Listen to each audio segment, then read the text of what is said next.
Well, welcome to the Good Talk Podcast, where we remind you of the joy of life, the love of God, and the possibilities that lie ahead. Pete and Jordyn here with episode 96. How to get unstuck.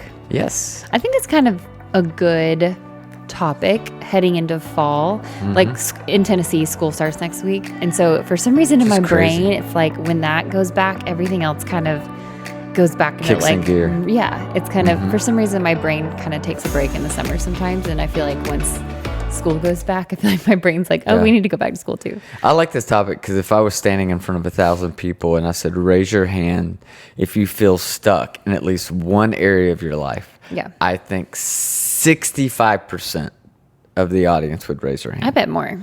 Maybe. Yeah, I bet more. I think it's a good topic. I'm excited. Yeah. It's the end of July.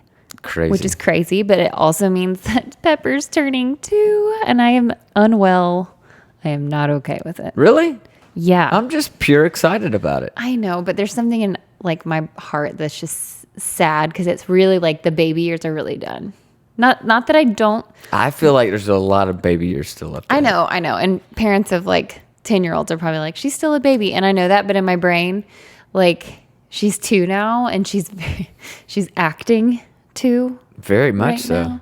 Now. So you mean like the infant, like? Yeah, I just like anytime like you turn a year older, I feel like especially in the early years, it's just kind of like, oh, she's not like, I'm no longer counting in the months, you know, like I was always like 18 months or whatever.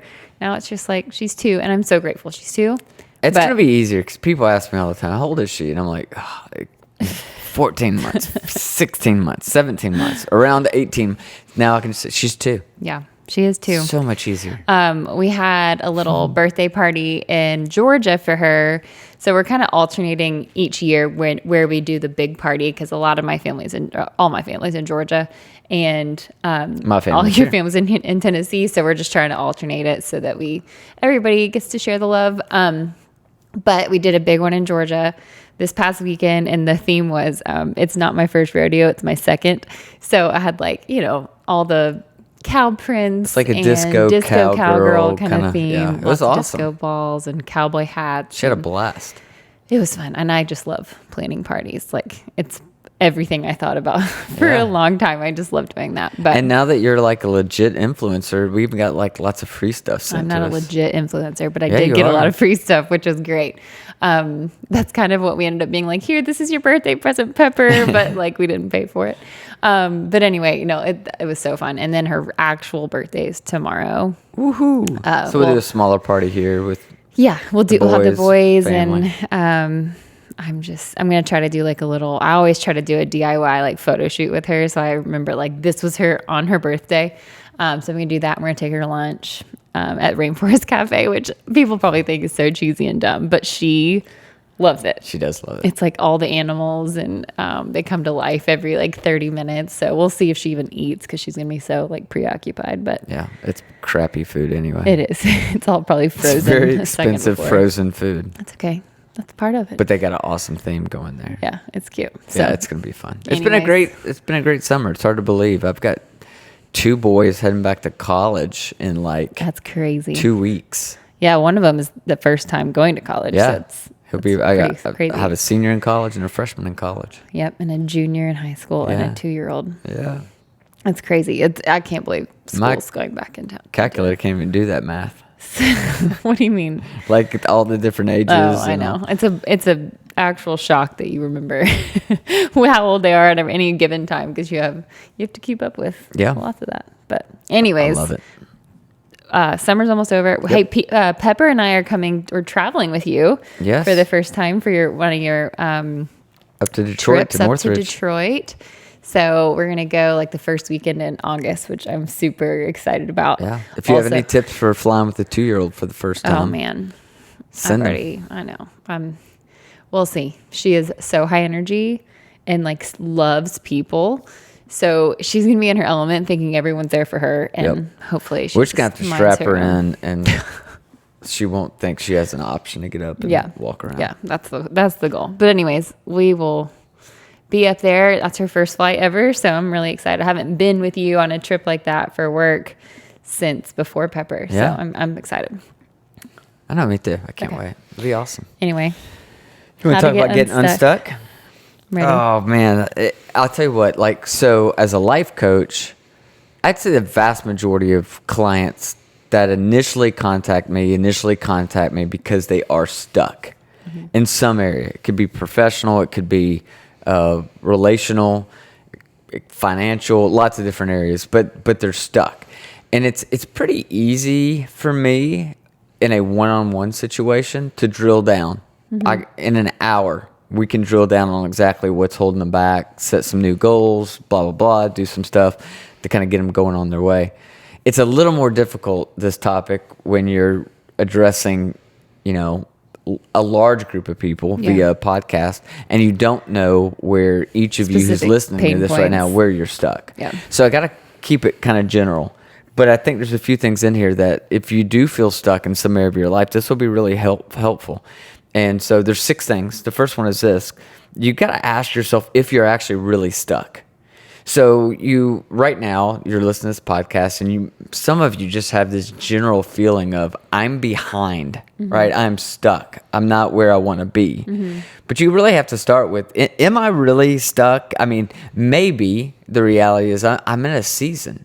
Because I think some people think that they're going to constantly produce amazing creative ideas and execute on them every single day, 365 days out of the year. Yeah. And that's just not realistic. Yeah.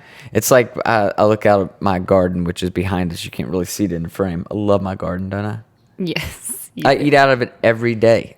I make a salad out of it. Still have amazing kale and tomatoes and basil, and I go on and on. But if I were to go out there, let's say in late August, and be upset because my garden isn't still producing the way it was back in May, June, and July, it wouldn't make any sense. I realize there's a natural rhythm to growth. Yeah. And even when I look out in those garden boxes in the winter and I'm looking at them like, they're not doing anything. They actually are. It's a very important season of rest for them. The soil is rejuvenating. It's getting its minerals back, its resources back, so it will be ready in the spring to produce again. So there's a natural rhythm, and that looks a little different from person to person. Some people have longer seasons of winter. They need that to refill, to get new momentum, to latch on to new ideas, whatever. So understand there's a natural rhythm to life and to work. And so that's why you have to ask yourself, am I really stuck? Meaning, should I not be here right now? I need to be somewhere else. Or is it really an important season of rest and reflection and building new things up inside of you? Yeah, that's good. So you ask, am I really stuck? And I'll tell you something that really complicates this for me is social media. Because, the average person is probably spending an hour or 2 a day consuming social media. And people don't post that they're not doing anything. They're always posting that they're doing something. They're releasing a book. They've finished a project. They're, look at this. Look what I just did. I get it. That's part of what you do, right? But it kind of can create this sense, I think, inside of all of us of, oh my gosh, it's like 8:30 a.m. and these 6 people have already done all these different things, and I haven't done jack. Yeah. I think it's in your gut is where you differentiate, am I stuck or am I just in a season of needing to rest? Because I can think of 2 different situations in my life where I was one was needing rest, which was right after I had Pepper for probably the first 6 months. I had this feeling of I'm not doing enough. I'm because I had gone from, full-time work. Just gave birth to a human child and raising her. Right. But in my brain was saying but you're tired and you right now you don't have necessarily the capacity to produce what you think you should. But then I look back at another season where I was in a job that I just did not love. It was not my passion. That was stuck because I actually had resources, energy, heart to give to something that I just wasn't. I chose to stay in this job, which is a blessing to have that. But that to me, my gut knew, you're just stuck. Whereas before with Pepper, that season of life, I was tired, and I think my heart knew that, and it's just it's okay to be in that season. So anyway. And this is, for me, this is really what I'm trying to dig at here is I have clients I work with whose identity and worth is tied to production. Yeah. And so the moment that there is a break in their schedule and they're not closing a deal or they're not, doing this, or touring or whatever, they instantly feel this, I'm behind, right? Because their identity and worth is tied to production. Yeah. And then if we're able to identify that, then we got a different issue. Like, we're not working on you getting unstuck. We're now working on you separating your identity and worth from your production, helping you understand that you're not a human doing, you're a human being. And so that first question is really just to help you decipher, are you really stuck? Yeah. Or is there something else going on? Yeah. Second thing that I would say is you got to identify what you truly want. What is it that you want? What is it you're going after? And this is where, I'm a big believer in setting goals. And that's kind of where this comes into play. But again, stuckness can be this very vague, ambiguous feeling of something in life not being right. Right? Something's not right. Okay, something's not right. That's great. But that's not very helpful. What is it that's not right? What is it that you really want? What is your heart telling you deep down inside that you want to accomplish in the season that you're not? So you got to identify what is I really want. And there's several ways you can do that, right? There's vision boards. You've created a vision board before, haven't you? Yeah, I have. Yeah. It's been a while, but I have. But for someone that's really visual, that's a great way to do that. Just trying to create this vision board just represents what matters to you, what you really want in life. And it can be literal, it could be abstract, but you can just have fun with that. Yeah. Another thing is determine what your values are. When you really want to know what is it that I want. See, this will what helps you I think distinguish between what you really want and what maybe culture, society is telling you should want. So you got to look at your values. What do you value in your relationships? What's important to you? Do you value relationships and loyalty over grit and determination? Make a list of your top 5 to 10 values, and that can help you out. I'll give you a great example of this. This happened last night. We were sitting on the porch.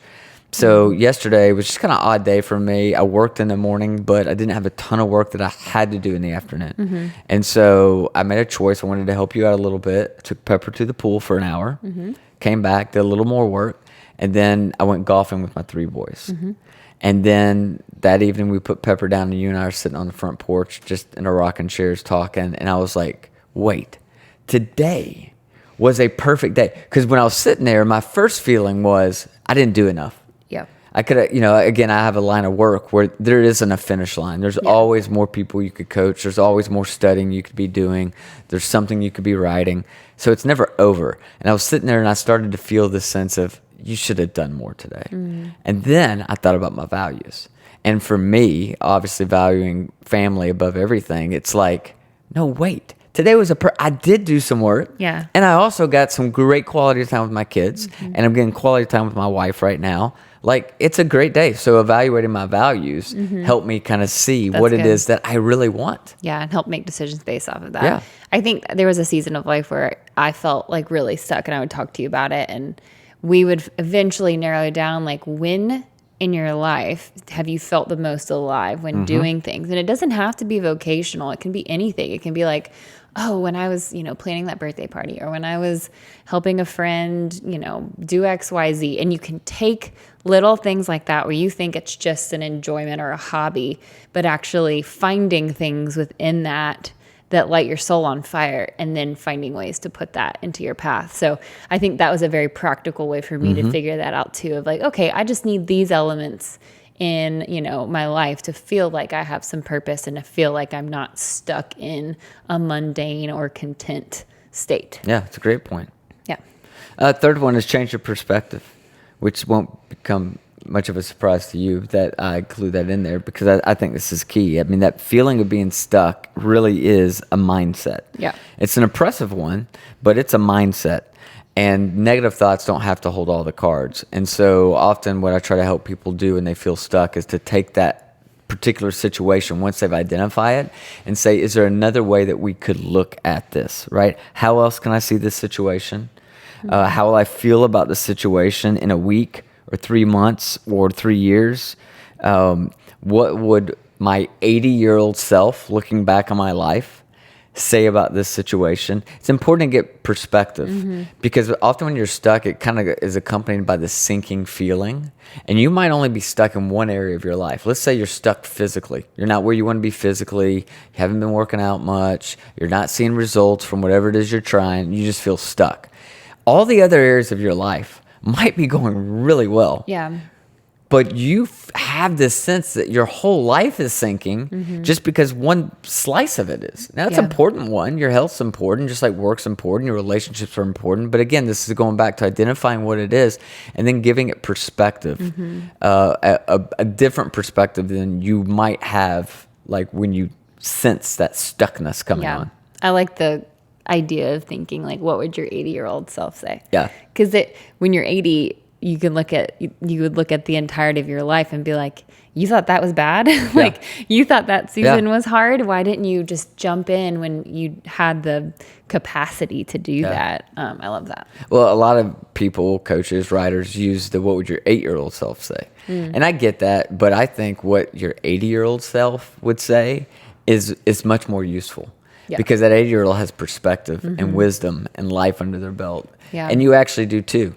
And that's why you can ask that question, because you kind of already know what your 80-year-old self would say. Yeah, totally. Yeah, it's just sometimes scary because the risks that most of the time come along. Obviously, the reason you're probably stuck is because there's fear or there's, the unknowns. But when you're 80, your fears are out the window because you're like, I mean, why not? We're just going to go for it. I just like that mentality. Yeah, on the perspective thing too, something I use a lot with people is a book I read years ago called The Gap and the Gain. It's a great book. If you've never read it, you should. I can't remember the author's name right now, but it's The Gap and the Gain.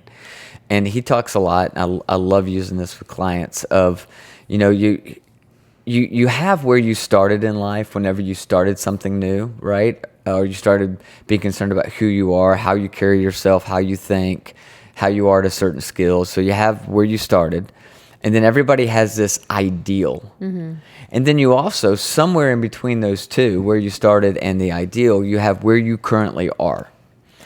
Most people, when they look at where they currently are, they measure themselves from where they currently are to that ideal. Yeah. And that creates what he calls the gap. It's a negative space, right? Because you're always striving, you're always hustling. I'm not there, I got to get there, right? But the beauty is when you can be at where you currently are, and instead of looking ahead at the ideal, you look back to where you started. And that's called working out of the gain. Yeah. It's the gain versus the gap. And I think a lot of people are afraid to work out of the game because they think it's gonna make them feel lazy or complacent. It does the exact opposite. It makes you grateful for how far you've come, and it gives you momentum to keep moving forward. Yeah. That's part of that perspective piece. Yeah, it's like when you look at look at things through the perspective of a gap, you're not doing enough. There's never enough time. There's never enough. How am I going to get there? Which just depletes energy. Absolutely. So it's interesting that like you just said, the opposite, gratitude actually gives you energy and gives you momentum. When you'd almost think it'd be the opposite, but you're right. Well, when you're looking at where you currently are, and then you're looking at this ideal, which by the way is always moving. That's why you never reach it. Always moving. That's what I think attributes to the being stuck, because it looks and feels too overwhelming. I can never get there. I'll never accomplish this. I'll never be the person I want to be. Instead, stop and look back. See how far you've come. Yeah. Celebrate that. Be grateful for that, and see if that doesn't create some energy that helps move you on. Yeah, that's good. All right, fourth thing, which is going to seem so irrelevant to a lot of people, but it's move your body. Just move your body. Like, if you feel stuck in an area of your life, I think one of the most important things you can do is to create some momentum, to create some movement. And so it doesn't have to be a marathon or an Ironman or anything like that. But if you feel stuck in life, one of the fastest ways, I think, to get unstuck is just move your body. Yeah. Do a 30-minute walk in the morning, right? And because what happens is when you're sitting around, again, you're stuck in your head. Yeah. It's such a mental game.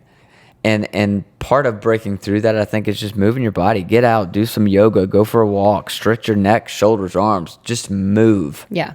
Move. Well, there's a lot of science around like the physiological. Why? I literally had it in my brain a second ago. Anyway, whatever. There's science to that. Yeah. It talks about like the chemicals and the endorphins and the, all of that actually chemically changes how you think and how you feel. So while it could seem like it's just about physical, I think personally, at least in my life, it's 100% more about mental. Absolutely. And it does something else too. Physiological. Physiological. Sorry. All right, got it. So when I'm working with a client and they genuinely are stuck in some area of their life, often there are a lot of factors involved with that are out of their control. And it makes them feel helpless. So for me, it's spinning it and saying, okay, well, what factors are in your control? Yeah. And one of those would be physical activity. That's in my control. I can do that. Even if I'm really busy, I can get up 20 minutes earlier, 30 minutes earlier, or do it in the evening or whatever. And them just taking control of an area of their life they actually can control creates some momentum in those other areas of their life where they don't have control. That's good. Yeah, I like it. Yep. Number 5, take action to avoid analysis paralysis. Ooh, I'm so guilty of this sometimes. This is one of my favorite things, because I think some people, again, the people at least that I'm working with that are stuck, they've already accomplished a whole lot in their life, right? But new challenges always feel new, and it feels like everything you've learned and accomplished before that kind of goes out the window, right? So the goals that they're chasing after are often massive goals that are not going to be met in 3 weeks. These are long-term goals. They're building a corporation or whatever it is that they might be doing, right? So I think it's really important to help them break down some of those different goals into bite-sized pieces. Because when they're looking at the entirety of it, yeah, they do feel stuck. Like, how in the world am I going to accomplish this? And when you're able to break it down into little bites, little things, little steps, again, you're looking for a little bit of momentum to get unstuck. So I think this kind of the question goes alongside this topic, but maybe a little bit of a left turn. What would you say to somebody who, this is the place I found myself a lot of times, is like, I don't know what that next step is, and so that part of that could be some of the analysis paralysis, where you're just like thinking too much about everything and you're just standing there. But like, there's seasons in my life, and I can honestly say even right now, I don't have like a end point that I'm like, oh, I want to do this or I want to be here. And I find that really challenging, because it's like, well, how do I know what steps to take? So here's the question I often have people, and this may not help you in that particular scenario, but I think it would. What I'd ask you is, what's the next smallest step that you could take? The next smallest step. That might be a little more research. That might be a phone call. That might be, who knows, but just what's the next smallest step that you could take, and take that one. What it's doing is creating this snowball effect. So Dave Ramsey for decades has talked about that snowball, that debt snowball. And he encourages people to go after their smallest debts first. Just knock them out, them out. Yep, that's only $50, and yes, you owe $50,000 over here, but knock out that $50 one, because it creates momentum for you. So what's the next smallest step? If you remember years ago, you and I were starting a new company together, and when we were working on that, we also had full-time jobs, doing something else we didn't like at that time. So it was kind of a side hustle, but we knew it had a lot of potential. And if you remember, during that season, we had this goal: every day we just do one thing to move that project forward. Just one thing. One thing a day. Didn't have to be overwhelming. We didn't have to create, there were 100 steps we needed to take, but it's like one thing every day. One phone call, reach out to one contact, do research, one bit of research, just whatever. I also tell people to set aside in their day 25 minutes to work on that problem. 25 minutes, total focus, no interruptions, no computer, no social media, just 25 minutes. You're going to look into that really hard, and then you're done.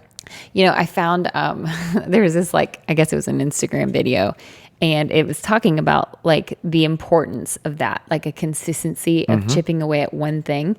And it said, if you spent 18 minutes a day for 2 years on something, you will be more of an expert than 95% of the people in this world on that one thing. Absolutely. So it's that's so cool. At that point, it maybe what you think you want to do is, not possible or whatever in your day. 18 minutes every day, and then you are more of an expert in that than almost the entire population. That's pretty encouraging, because that's bite-sized. Yeah. And anybody can do this. Yeah. Anybody. Yeah. Okay. Sorry. No, that's good. So the sixth one, last one, is rest, recharge, and focus on self-care. And this plays into, we've talked a lot about this before, this idea of a lot of people feel like they have a mental block on something. It's most common with writers, right? They call it writer's block. But it can happen in any line of work, on any kind of project. Again, it's essentially you feel stuck. But the reality is often you're not stuck, you're just empty. Yeah. And you haven't been doing the things that fill you up, that inspire you. So sometimes you got to take a break from the technology and social media. Sometimes you got to make a gratitude list. Sometimes you need to be going to bed earlier. Sometimes, that regular exercise. I don't know what it is that inspires you. Go to a movie, take a walk, go out in your garden. I have no idea. But whatever fills you back up in that season where you feel stuck, you need to be doing that. Yeah. I forget you have a phrase that you talk with your clients a lot about, but it's saying essentially you're not empty you're not stuck. You're just empty. Yeah. And that was such a good mental visualization for me. I'm not just like in this middle ground. My cup is just not full. So how can you ever expect to operate at full capacity when your cup is empty? Yeah. Well, sometimes when we're stuck, there are external forces at work for sure that are making things problematic, but most often it's internal. Yeah. And so if internal is what is keeping you from moving forward, you got to make sure that that's filled up. Because if you're running on fumes and you're hitting the wall harder and harder trying to break through to get unstuck, it's not going to happen. Yeah. Yeah. You're going to get exhausted and eventually going to walk away. Yeah. That's good. Yeah. I feel like I've been in that season a lot, but it is so true though that you just, whatever your thing to fill up your cup, yours is going outside. Yep. You just have to be outside. Mine is like making things. But a lot of times when you're in that season, it's hard to see that you're empty because you really do think it's everything else around you, but that's really good. Yeah. It's a mental game for sure. Yeah. So that's how to get unstuck. I could probably list 50 other things, but we'll stick to those six. I like it. It's awesome. Super helpful. Well, thank you very much, Mr. Pete. Wow, what voice was that? Sometimes I go into voices. She does. Usually it's at night, right before we go to sleep. She comes up with these crazy voices. I'm like, hi, Pete. I'm like, who are you? I don't know. My brother and I both do that. We both like flip into these like weird accents or just like voice characters. I don't know. I'm so weird. Anyways. I love it. Yep. Thank you guys so much for listening. As always, we are coming up on our 100th episode that we're going to be working on. So I'm excited about that. It's going to be huge. Huge. We have so many unplanned plans for that. No, we're going to do something fun. But anyways, thank you so much for following as usual. Share, do all the things. We love you guys. We hope you have a great week. And that was another Good Talk.